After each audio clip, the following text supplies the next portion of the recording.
चैत्र मास शुक्ल पक्ष के नवरात्रि दुर्गा पूजन। यह चैत्र शुक्ल की प्रतिपदा से लेकर रामनवमी तक मनाया जाता है। इन दिनों भगवती दुर्गा तथा कन्या पूजन का विधान है। प्रतिपदा के दिन घट स्थापना एवं जौ बोने की क्रिया की जाती है। 9 दिन तक ये ब्राह्मण द्वारा स्वयं देवी भगवती दुर्गा का पाठ करने का विधान है। दुर्गा पूजन नवरात्रि की कहानी। प्राचीन समय में सूरथ नाम के राजा थे। राजा प्रजा की रक्षा में उदासीन रहने लगे। परिणाम स्वरूप पड़ोसी राजा ने उस पर चढ़ाई कर दी। सूरथ की सेना भी शत्रु से मिल गई थी। परिणाम स्वरूप राजा सूरथ की हार हुई और वह जान बचाकर जंगल की तरफ भाग गया।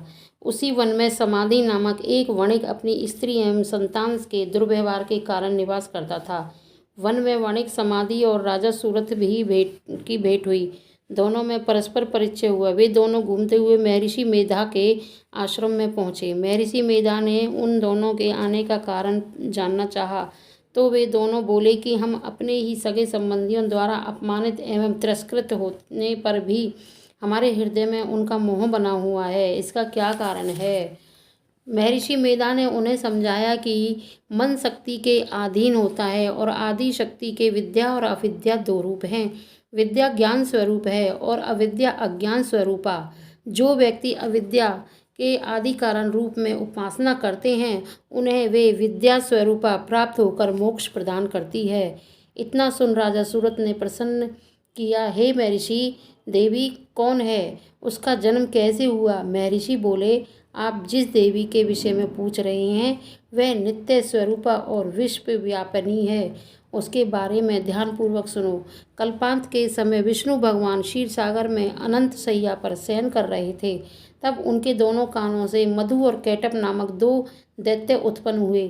वे दोनों विष्णु की नाभि कमल से उत्पन्न ब्रह्मा जी को मारने दौड़े। ब्रह्मा जी ने उन दोनों राक्षसों को देखकर विष्णु जी की शरण में जाने की सोची, परंतु विष्णु भगवान उस समय सो रहे थे। तब उन्होंने विष्णु भगवान को जगाने हेतु उनके नयनों में निवास करने वाली योग निद्रा की स्तुति की।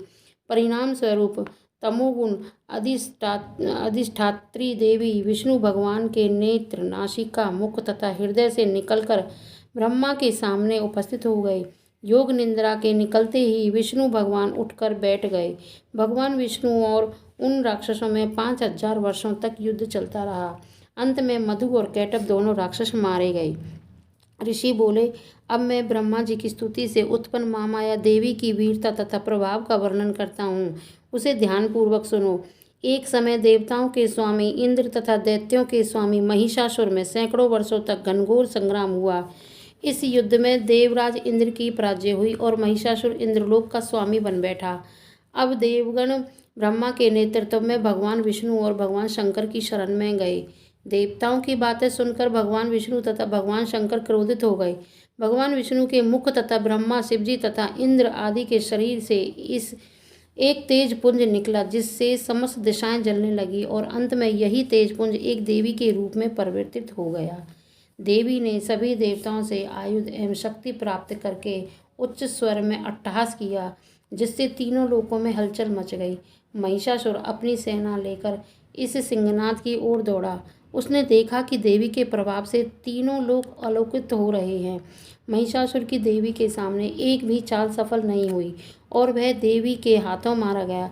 आगे चलकर यही देवी शुंभ और निशुंभ राक्षसों का वध करने के लिए गौरी देवी के रूप में अवतरित हुई।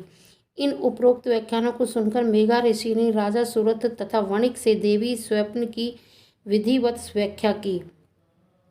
राजा और वणिक नदी पर जाकर देवी की तपस्या करने लगे। 3 वर्ष और तपस्या करने के बाद देवी ने प्रकट होकर उन्हें आशीर्वाद दिया। इससे वणिक संसार के मोह से मुक्त होकर आत्मचिंतन में लग गया और राजा ने शत्रुओं पर विजय प्राप्त करके अपना वैभव प्राप्त कर लिया। बोलो श्री दुर्गा मैया की जय।